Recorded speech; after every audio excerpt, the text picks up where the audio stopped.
बन जाता है कैसे कोई सालार मुनाफिक,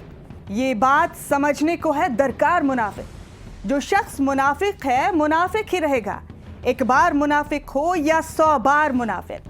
सच्चाई ज़बां काट के चुपचाप खड़ी है, शोहरत की बुलंदी पे हैं अखबार मुनाफिक। मुखलिस हैं जो खुलकर मेरी तायद करेंगे, भड़केंगे ये सुनकर मेरे अशार मुनाफिक। मुनाफिकत यानी पाखंड, हिपोक्रेसी को लेकर दानिश अजीज साहब के इन अल्फाज की ज़रूरत क्यों महसूस हुई, आज बात यही करेंगे। जी हाँ, आज बात होगी ईरान और अमेरिका के बीच सीज फायर करवाने में सरपंची का किरदार अदा करने वाली पाकिस्तानी हुकूमत की, जिसको लेकर वहां के दरबारी सहाफ़ी शहबाज शरीफ और आसिम मुनीर को आसमान पर बैठाने में कोई कोर कसर बाकी नहीं छोड़ रहे। वो चिल्ला चिल्ला कर बड़े फख्र से बता रहे हैं कि सारी आलमी मीडिया में सिर्फ और सिर्फ पाकिस्तान का नाम गूंज रहा है। वो आज उछल उछल कर पुरजोश अंदाज में बता रहे हैं कि पाकिस्तान आज दुनिया का नया चौधरी बनकर उभरा है, लेकिन इस बात पर सख्त से सख्त एतराज दर्ज कराने की दरकार है कि इस तरह मुस्बत अंदाज में पाकिस्तान की हुकूमत के सर पर इसका सेहरा बांधा जाए, क्योंकि यहाँ ये समझने की सख्त ज़रूरत है कि क्या शहबाज शरीफ ने वाकई ईरान की हमदर्दी में इन दोनों ममालिक को मुज़ाकरात के लिए एक टेबल पर लाने की कोशिश की, या फिर माजरा कुछ और है। अगर पाकिस्तानी हुकूमत ये सोचकर अपना सीना चौड़ा कर रही है कि उसने जंग रुकवाकर ईरान पर कोई एहसान कर दिया है, तो वो बहुत गलत है। आपको याद होगा जब पाकिस्तान में लोग ईरान के हक में अपनी आवाज़ बुलंद कर रहे थे, तब इन्हीं आसिम मुनीर ने कहा था कि जिसको ईरान से हमदर्दी है वो ईरान चला जाए। दरअसल सही बात तो ये है कि आज शरीफ हुकूमत ने अपने आका ट्रंप को ईरानी शेरों के पंजे से बचा लिया, क्योंकि ईरानी सरजमी के दीवानों ने ट्रंप के गिरबान पे हाथ डालकर बेखौफ अंदाज में उसको ललकार रखा था। यानी उन्होंने अमेरिकी आर्मी और यहूदियों के कफन दफन का पूरा इंतजाम कर रखा था, जैसे कि ईरान ने कहा भी था, और ट्रंप के पास अली के उन शेरों के कहर से बचने का कोई रास्ता नहीं था। अब पाकिस्तानी हुकूमत की इस कोशिश की गहराई में आप जाएंगे तो आपको मालूम होगा कि सही मायने में इन्होंने इस बिचौलिए गिरी के जरिए अपनी ही हुकूमत को बचाने की कवायद की,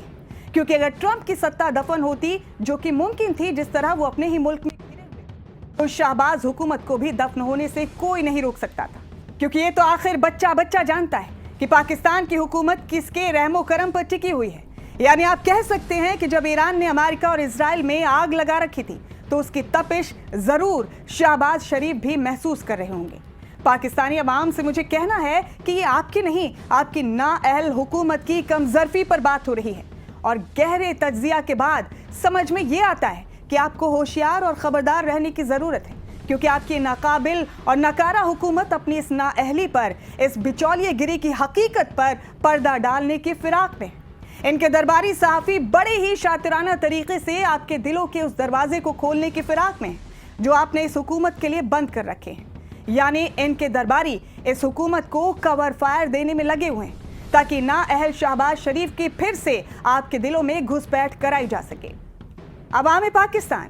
आपने अगर किसी प्रोपेगेंडा में फंसकर इस हुकूमत के लिए अपने दिलों के ताले खोल दिए, तो जाहिर तौर पर इन दिनों आपके महबूब रहनुमा इमरान खान की जेल के ताले हमेशा के लिए लगा दिए जाएंगे। आप समझिए सबसे ज़रूरी बात, अगर शहबाज और मुनीर इतने ही बड़े सरपंच और चौधरी बन गए हैं कि अमेरिका और इजराइल के कान मोड़कर मुज़ाकरात के टेबल पर ला सकते हैं, यानी अमेरिका जब इनकी इतनी ही मुट्ठी में है, इसके बावजूद इन्होंने अपनी सरपंची और चौधराहट तब क्यों नहीं दिखाई जब सालों से ये जाबिर दज्जाली अमेरिका की मदद से गजा में खून की नदियां बहाते आ रहे हैं। अगर पाकिस्तान के हुक्मरानों की सरपंची में इतना ही दम होता और ये इतने ही बड़े चौधरी बन गए होते, तो सीज़फायर के कुछ ही घंटों बाद इजराइल लेबनान में 255 से ज्यादा मासूमों के चिथड़ों के साथ ही इनकी पगड़ी नहीं उछाल रहा होता। यानी आपकी मुदाखलत के बावजूद इजराइल तो अमेरिका के बस में है ही नहीं। तो क्या ये सीज़फायर बस एक दिखावा है, एक प्रोपेगेंडा है? और अगर शहबाज शरीफ इतने ही बड़े चौधरी होते,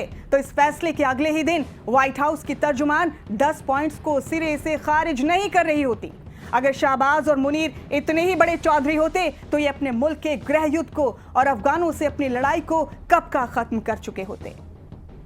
जय हिंद, जय भारत।